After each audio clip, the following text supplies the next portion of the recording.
ప్రధాన ప్రతిపక్ష పార్టీగా లేక ఇతర కొన్ని పార్టీలు కూడా ఈరోజు మరి సభకు రాదని పత్రికల్లో చూసాం, మాకు కూడా చెప్పారు అధ్యక్ష. నేను ఈ సందర్భంగా కోరేది ఏంటంటే మీరు ఒకసారి వాళ్ళని పిలిపించి మాట్లాడి సభకు వచ్చే విధంగా ప్రయత్నం చేయాల్సినటువంటి బాధ్యత మన మీద ఉన్నదనే విషయాన్ని నేను మీకు మనవి చేస్తున్నాను సార్. దయచేసి మీరు ఆయా పార్టీలకు సంబంధించినటువంటి నాయకులను పిలిచి మాట్లాడి సభ సజావుగా జరగాల్సిన అవసరం ఉంది. ఈ రాష్ట్రంలో ఇంకా అనేక రకాల సమస్యలు, ఫీజుల రియంబర్స్మెంట్ కానీ, లేకపోతే దళితులకు సంబంధించినటువంటి సప్లాన్ విషయంలో కానీ, బీసీల సప్లాన్ విషయంలో కానీ, లేకపోతే జిహెచ్ఎంసీ విషయంలో కానీ ఇంకా అనేక విషయాలు ఈ సభలో చర్చించాల్సిన అవసరం ఉంది. కాబట్టి మీరు ఒకసారి వాళ్ళని పిలిచి మాట్లాడితే బాగుంటుంది అనేటువంటి నా అభిప్రాయం.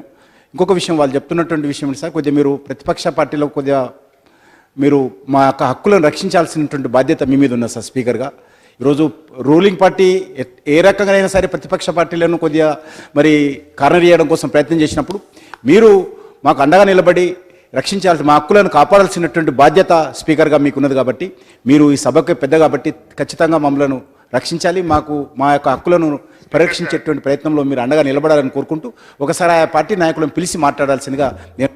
స్పీకర్ సార్, ఇప్పుడు ప్రభుత్వం మా కిషన్ రెడ్డి గారి మిత్రులు, దయచేసి నేను వాటిని కోరేది ఏంటంటే, స్పీకర్ గారు ఇలా ప్రతిపక్షాల పక్షపాతిగా ఉన్నారు. కిషన్ రెడ్డి గారు ఎందుకు చెప్తున్నా అంటే, మీరు ఒకసారి చూడండి, హౌసింగ్ మీద డిస్కషన్ అయితే కిషన్ రెడ్డి గారు టీఆర్ఎస్ పార్టీ తరఫున మాట్లాడింది 22 నిమిషాలు అయితే కాంగ్రెస్ పార్టీ మాట్లాడింది 59 నిమిషాలు.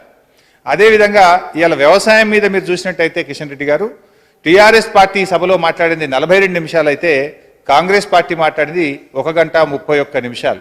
ఇవాళ మేము మా సంఖ్య ఎంత, వాళ్ళ సంఖ్య ఎంత, ఇవాళ 1/10 లేరు అధ్యక్ష వాళ్ళు. కానీ ఈరోజు టీఆర్ఎస్ పార్టీ 42 నిమిషాలు మాట్లాడితే కాంగ్రెస్ 1 గంట 31 నిమిషాలు వ్యవసాయం మీద జరిగిన చర్చలో స్పీకర్ గారు వారికి అవకాశం ఇవ్వడం జరిగింది అధ్యక్ష.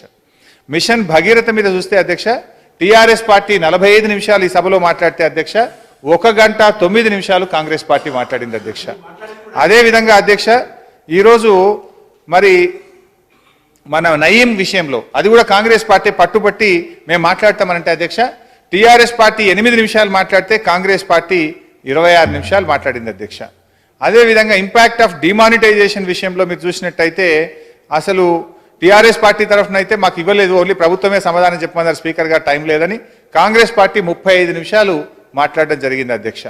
అదేవిధంగా పవర్ సిచ్యువేషన్ మీద చూస్తే అధ్యక్ష, టీఆర్ఎస్ పార్టీ 25 నిమిషాలు మాట్లాడితే కాంగ్రెస్ పార్టీ 39 నిమిషాలు మాట్లాడింది అధ్యక్ష.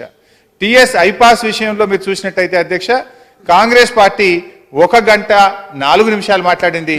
టీఆర్ఎస్ పార్టీ తరఫున ఆ రోజు సమయం తక్కువ ఉందని చెప్పి మంత్రి గారి సమాధానం చెప్పింది. అంటే మొత్తంగా ఈ సభలో జరిగినటువంటి అన్ని అంశాలలో చర్చ జరిగినటువంటి తీరు సరళిని గమనిస్తే అధికార పార్టీ కంటే ప్రతిపక్షానికే గౌరవ స్పీకర్ గారు ఎక్కువ సమయం ఇచ్చారు. స్పీకర్ గారు ప్రతిపక్షాల పక్షపాతిగా ఈ సభలో ఉన్నారు. సభలో అర్థవంతమైన చర్చ జరగాలి, సభ సజావుగా జరగడానికి వారు ప్రతి సందర్భంలో అటువైపే, సభ్యుల సంఖ్య తక్కువ ఉన్నా అటువైపే ఎక్కువ సమయం ఇచ్చారనడానికి ఇంతకంటే ఎక్కువ ఉదాహరణ ఏం కావాలి అధ్యక్ష?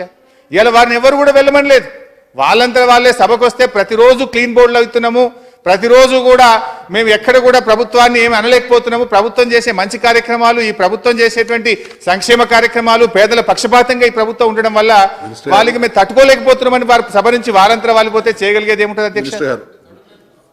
కిషన్ రెడ్డి గారు, ఇప్పటి వరకు జరిగినటువంటి ప్లీజ్ ఈ సభ జరిగినటువంటి ఈ సెషన్కి సంబంధించినటువంటి సమగ్ర సమాచారం, ఏ పార్టీకి ఎంత మాట్లాడినటువంటి సమాచారాన్ని మీకు పంపిస్తాం.